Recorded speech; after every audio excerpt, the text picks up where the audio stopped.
to insure them anymore, and you provided them a quote that is uncompetitive. And so you should probably be even writing to them and saying, we're sorry we've troubled your quote, you're now outside our risk appetite. Obviously, we'd be delighted if you renew with us, but we think you should go and shop around.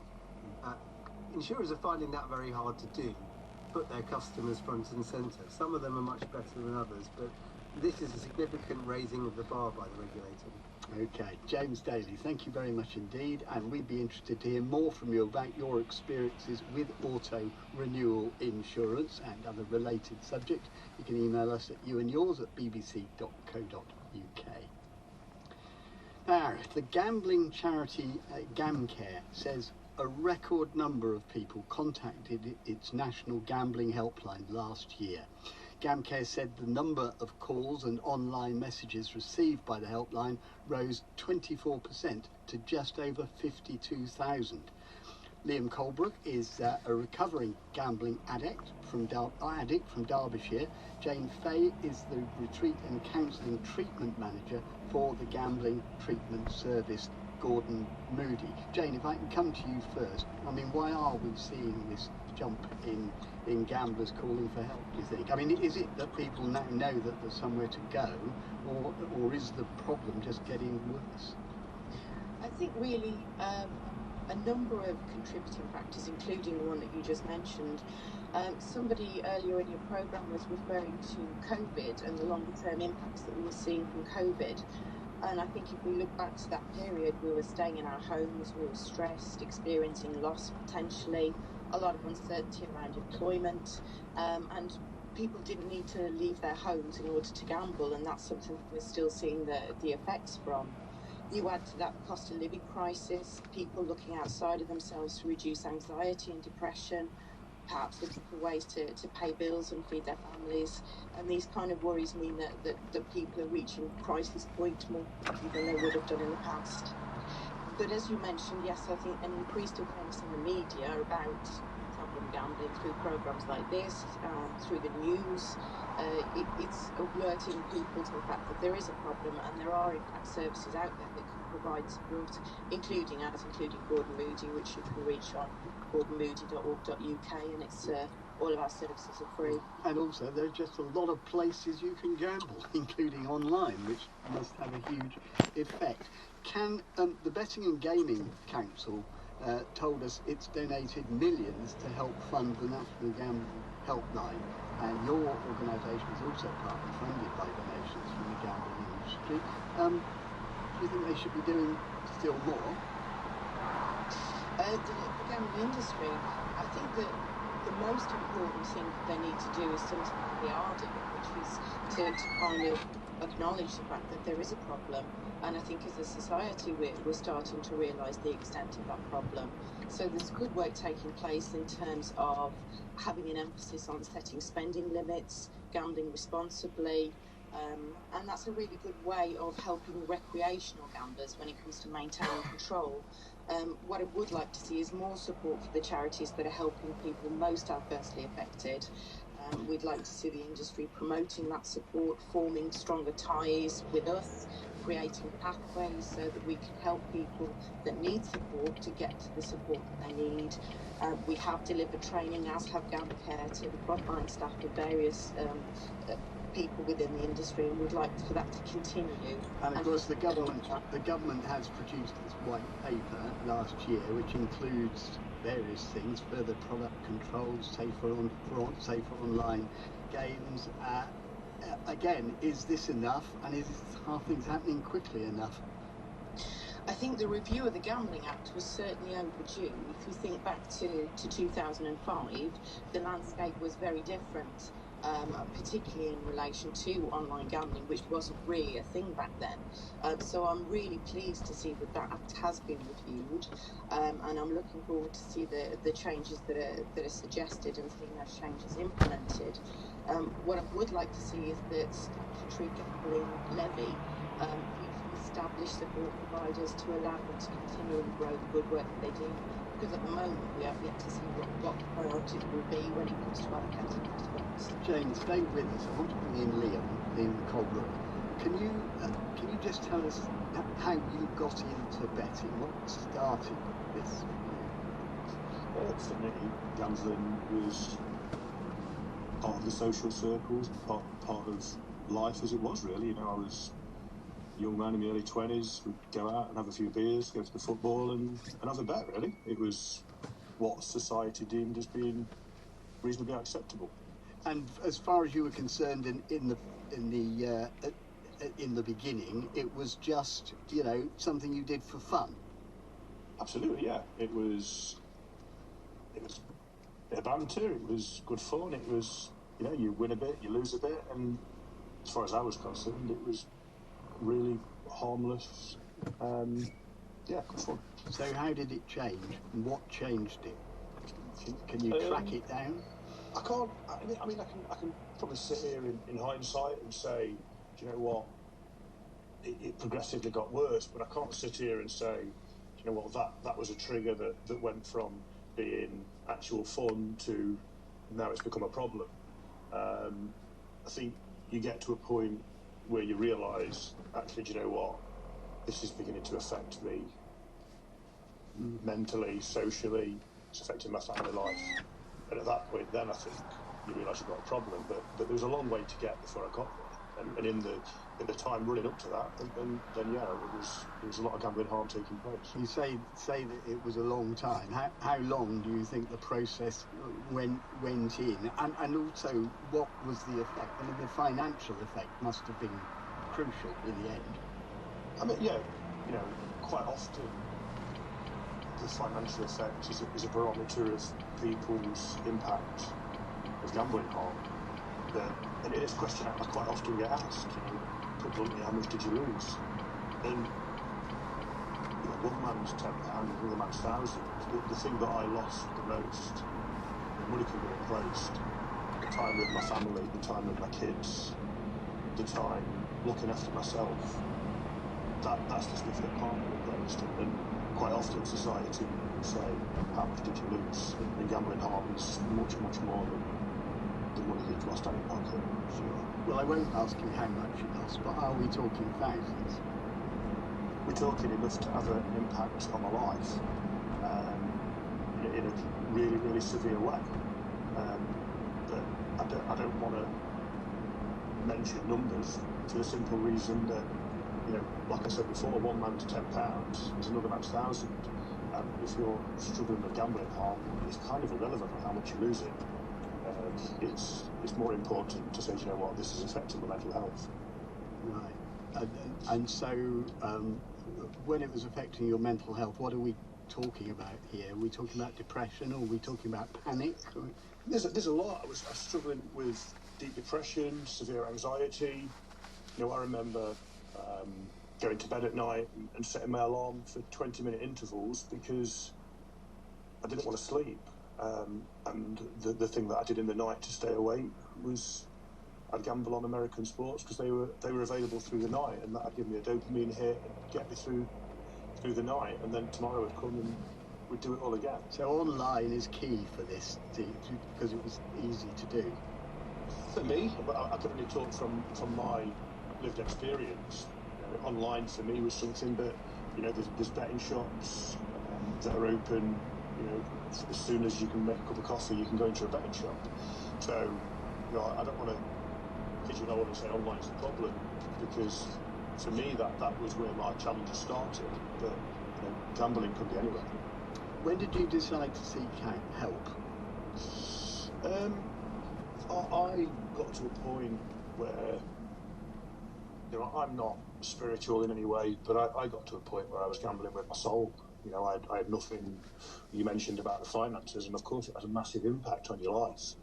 But I got to a point where I was really, really, I'd lost every penny that I could lose, and I was beginning to lose my own soul as well.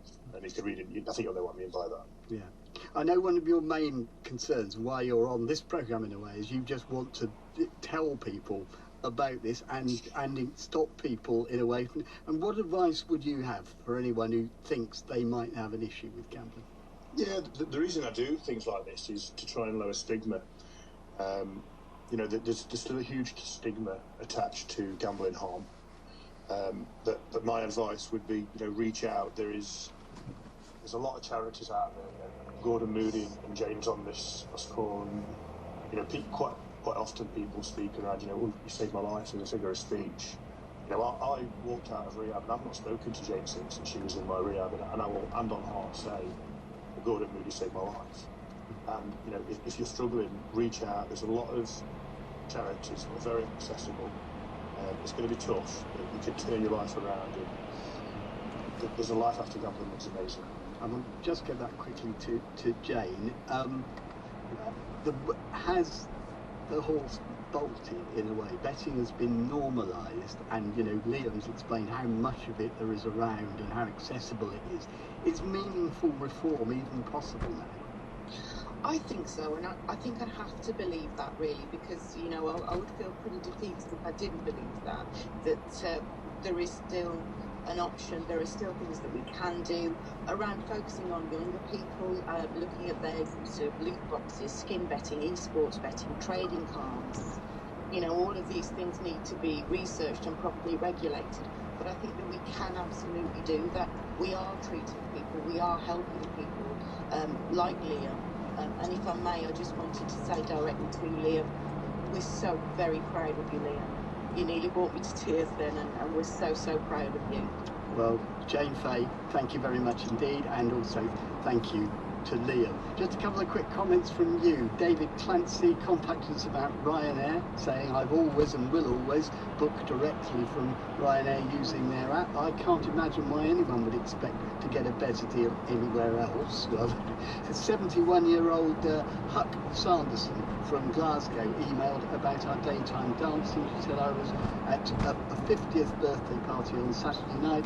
Dancing started at 9 p.m. and ended at midnight. I was on the dance floor the entire time. Have a good day and join us tomorrow. Thank you, Peter. Peter White. You and Yours was produced by Kevin Mosley. The studio managers were Tom Parnell and John Cole. Now, just before we join Johnny Diamond for the World at One, let's get the weather update this Wednesday lunchtime with Darren Benz. Thanks very much, Ron. It's quite chilly across northern parts of Scotland, with the cloud coming in after the frosty start that we had from last night. But it is milder elsewhere. Southern parts of Scotland, temperatures are 7 or 8 degrees this afternoon. But for the rest of the UK, temperatures are higher than they were yesterday, typically 12 or 13 Celsius, perhaps 14 in the Midlands and across eastern parts of England. But with that milder air, we're seeing a lot of clouds still. It's quite misty and murky over the hills, and there will be some pockets of light rain or drizzle here and there. Nothing particularly heavy at the moment, but after dark things will get wetter, especially for the northern half of the UK. Some steadier, heavier rain, and that'll move its way northwards into Scotland, tending to lift the temperatures here. Southern areas of the UK will become drier later on in the night, and there won't be much change in the temperature away from Scotland, so a really mild start to tomorrow. A wet start in Scotland. The more persistent rain will push up towards the northern Isles, but we will see some rain clearing away from Northern Ireland, pushing back into Scotland during the day. And western parts of England and into Wales can be quite cloudy tomorrow. A bit of rain from time to time, but I think it will turn wetter during the afternoon in the southwest of England and through parts of England here. But ahead of that, for some eastern areas of England, particularly towards the southeast, it should be drier and brighter. There may even be some sunshine. Temperatures tomorrow reaching 10 degrees in Scotland, 12 degrees in Northern Ireland, and across England and Wales it's widely going to be 14 or 15 degrees. But across East Anglia and the southeast, especially if we see some sunshine, the temperatures are likely to reach 16 or 17 Celsius. Hey, Radio 4, play me the news, but different? The news, satirised and remixed by the award-winning John Holmes. Researchers say they've edited the DNA of Molly's Willoughby to make her partially chicken. Prime Minister has had a busy few weeks photoshopping identical doctors from the body of the lobster. The week's big stories, like you've never heard them before. The boards and sick beds are expected to run out within 24 hours. The Chimes deny any wrongdoing. The Skewer. On Radio 4 and BBC Sounds. Starts tonight at 11:15. On 92 to 95 FM, 198 longwave, digital radio and BBC Sounds, this is Radio 4.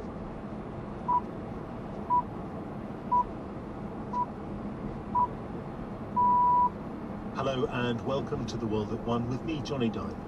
History will not be kind, warns the UN's aid chief, if Israel launches a land assault on the southern Gazan city of Rafah. If there is an assault, you cannot, you must not, you should not rely on the fantasy of a humanitarian operation being able to save people in the middle of such carnage. Also today, grab and go. Shoplifting is at record levels, say retailers.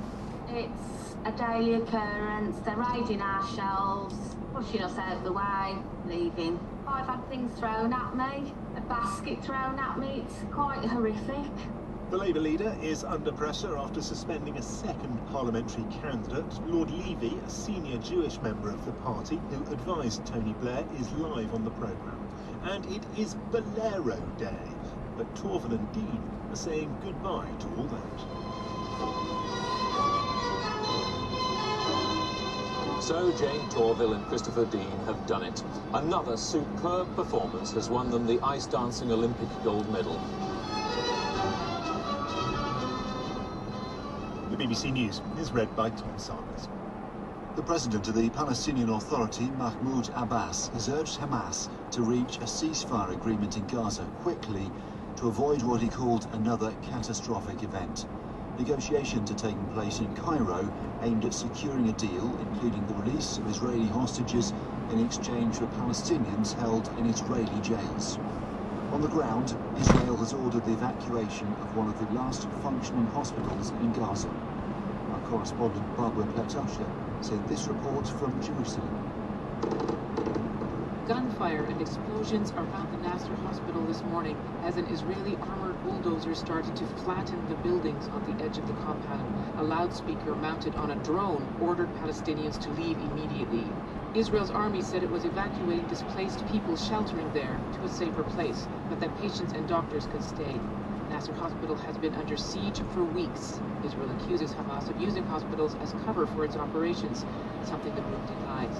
Hamas is negotiating a deal to release Israeli hostages and pause the fighting, allow a surge in desperately needed aid.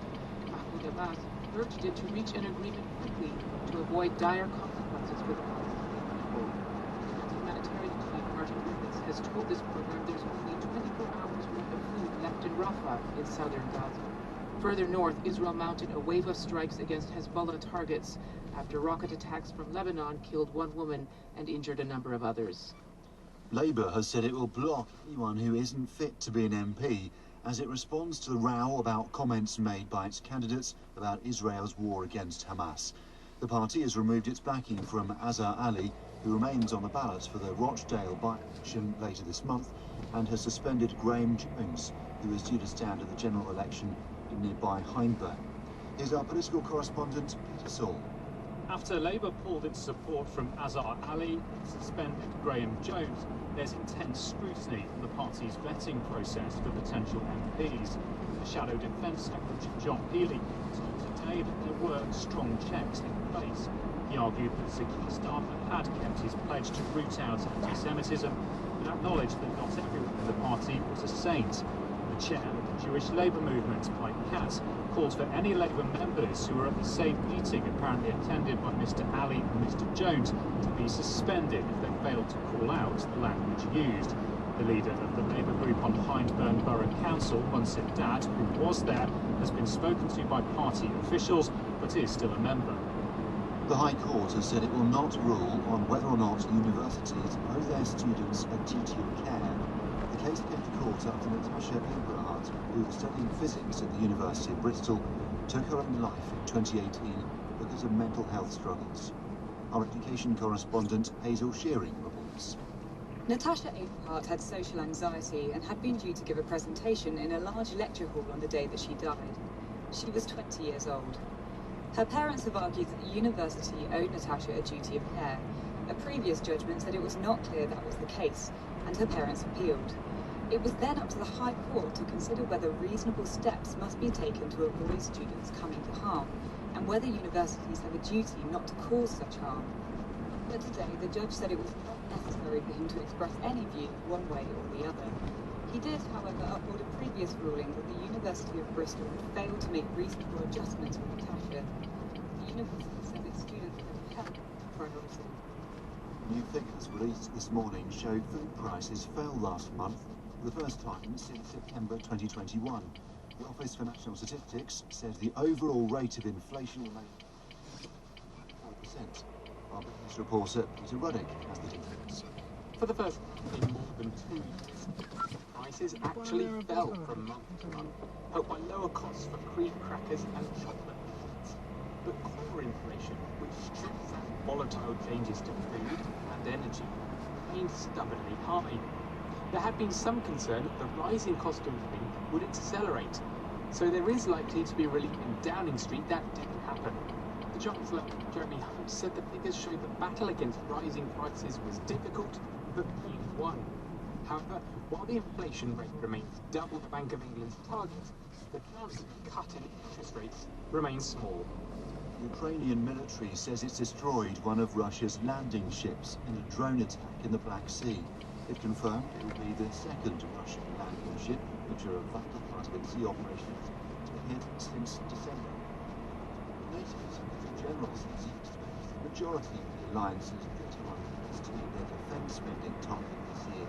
But Jens Stoltenberg has acknowledged that there is still a way to go before all allies expect minimum 2% of GDP on defence every year. Our defence correspondent Jonathan Gill reports. NATO first set the 2% goal in 2014 in response to Russia's takeover of Crimea. Then only 3 countries, including the US and the UK, met the target. But Russia's full-scale invasion of Ukraine has prompted a dramatic increase in defence spending, especially in those countries on the alliance's eastern flank. Jens Stoltenberg said by the end of this year, he expected 18 of NATO's 31 members to meet the 2% goal. Donald Trump cajoled and bullied allies who weren't spending enough on defence when he was president may want to take some of the credit. In reality, it's Vladimir Putin's actions in Ukraine that's focusing minds. Train drivers at 5 companies have voted to continue strike action for 6 months as part of their disputes about pay and conditions. ASLEF has not announced any written strike dates. Thanks very much, Tom. We start this morning in the Middle East, in Gaza.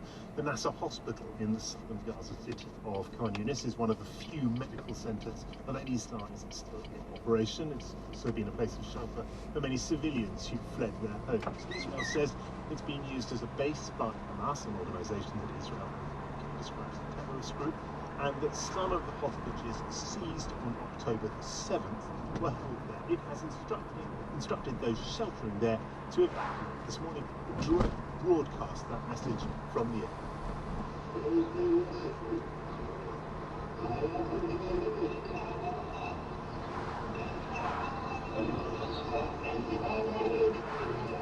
That message leaves the hospital from a speaker suspended from the drone. Dr. Khaled Asler, a trauma surgeon at Nasser Hospital, sent a voice note to one of our correspondents in Jerusalem. He says that the Israelis had called for a full-scale evacuation. The tanks and the snipers surrounding the hospital from all directions. There was another announcement and another which was sent by a person to the hospital and also was announced by speakers on a drone that all the people inside the hospital should have to be evacuated immediately. The Israeli military told the BBC that the IDF does not intend the evacuation of patients and medical staff, that troops involved have been thoroughly instructed in advance to prioritise the safety of civilians, patients, medical workers and medical facilities during the operation. Meanwhile, the focus of many remains on Gaza's most southerly city, Rafah, home now to maybe 1.5 million Gazans, more than 1 million of them displaced from other parts of So the people of Rafah today live in very crowded and insanitary conditions, hungry and thirsty, with little in the way of medical assistance. Israel's military has been asked by its government to draw up plans for a land assault on Rafah, something humanitarian organisations have warned will bring disaster. Martin Griffiths is Under-Secretary General for Humanitarian Affairs and Emergency Relief Coordinator at the United Nations. He's effectively the most senior person at the UN involved in the humanitarian response. And I asked him how the situation in Rafah will be affected by a ground assault. It will be impossible to run any effective humanitarian operations if there is that predicted assault on Rafah. And there are a few reasons for this. Breakdown of law and order, lack of proper access, bringing aid in, lack of anywhere safe to go within Gaza, huge numbers of people, over 1 million compressed into this Rafah area, which normally holds about 250,000, and with no permission to leap over the border, of course.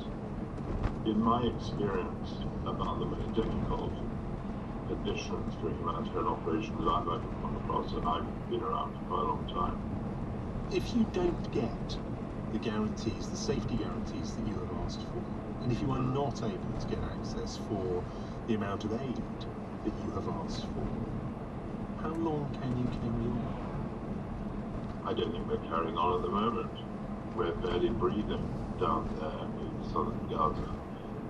And that is represented by the WFP report that we're down to 24 hours of food left, which is huge, very, very unusual in a conflict. We've had our own drivers attacked and battered, and our own aid places also desperate people taking food from wherever they can. So if we don't get safety guarantees, which I think is very difficult to rely on, in the case of the sort of the final assault, as it were, that we've been hearing about, on Rafah, there will be no humanitarian operation to rely on. We will keep trying. We will keep trying to move day by day by day by day under massive constraints for security. Can I pick you up on that point you make about the World Food Programme and the reserves, it's 24 hours of food reserves? Just to be clear, if you cannot move aid now, today, in 24 hours, their operation will cease because there will be no more food. That's the logic of it. What happens is that, one truck gets through in the day, or maybe two, or whatever, so that you sort of lurch from 0 to 1. So it's always been difficult to predict 0 for tomorrow, but that's what they're saying, that there is only that much left inside the country, and getting in becomes more difficult from less. We hoped that the flour, food flour, that is international for by the United States, providing 100 would have been taken in to Gaza in this morning. I think that's very important. You mentioned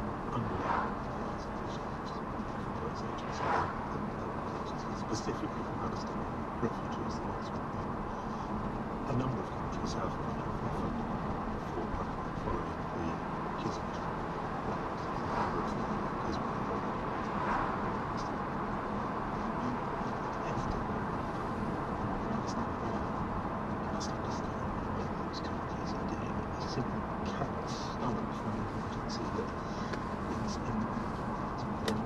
Involved in those? What I can't start closing down of an agency on 3/4 of the people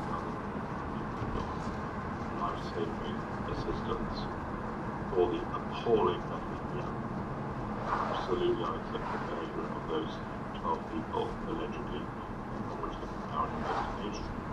So yes, I understand the outrage. I have seen the compilation video of what happened on October 7th.